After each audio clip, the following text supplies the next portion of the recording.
امت کی جو حالت ہے اس وقت کسی سے ڈکی چھپی اور پوشیدہ نہیں ہے۔ ابھی کچھ ہی دن پہلے فلسطین کے جو معاملات شروع ہوئے سب کے سامنے، ہر مسلمان کا دل دکھی ہے۔ اگر ہم پاکستان کو ہی دیکھ لیں، اگر باقی مسلم ممالک کو چھوڑ بھی دیں، صرف پاکستان کو ہی دیکھیں تو ہمیں نظر آئے گا کہ ہر برائی اس پاکستان کے اندر بھی موجود ہے، اور لوگوں کو کوئی امید اور کوئی راستہ نظر نہیں آ رہا۔ آپ کے خوابوں میں ان حالات سے نکلنے کا کوئی راستہ بتایا گیا ہے آپ کو؟ مجھے جو امت کی موجودہ صورتحال ہے اس کے بارے میں بھی آیا کہ آخر مسلمان اندھیروں میں کیوں ڈوبتے چلے جا رہے ہیں۔ ابھی آپ نے فلسطین کی بھی بات کی۔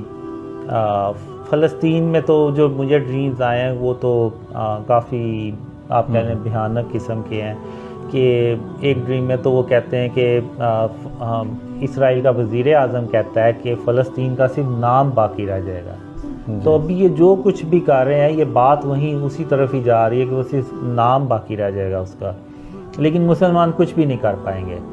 اب جو پاکستان کی آپ نے بات کی کہ ہر برائی اس میں ہے، بالکل ہے۔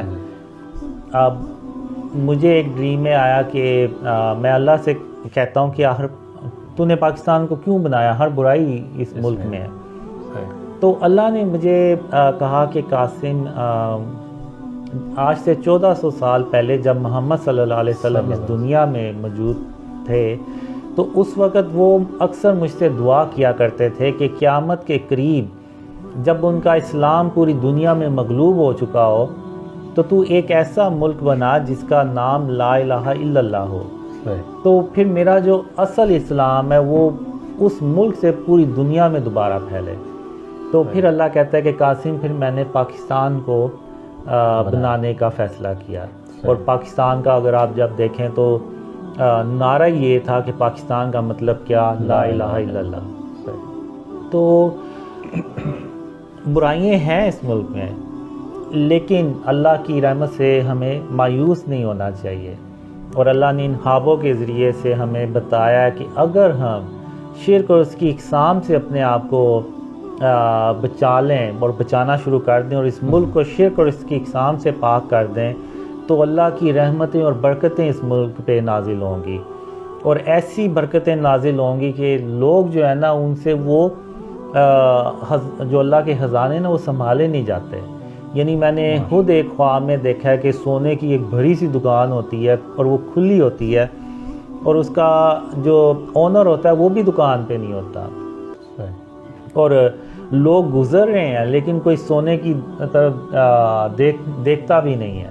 تو میں خود خواب میں حیران ہوتا ہوں کہ کیا یہ پاکستان ہی ہے، یہ جو دکان ہے سونے کی، کیا یہ پاکستان میں ہے؟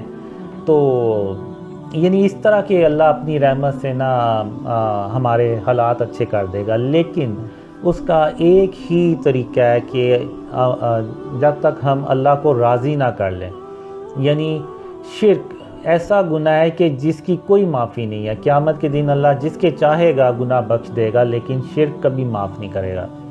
اور شرک کے بارے میں اللہ نے قرآن میں بھی لکھا ہے کہ جس نے شرک کیا اس نے گویا اپنی جان پہ ظلم کیا۔ تو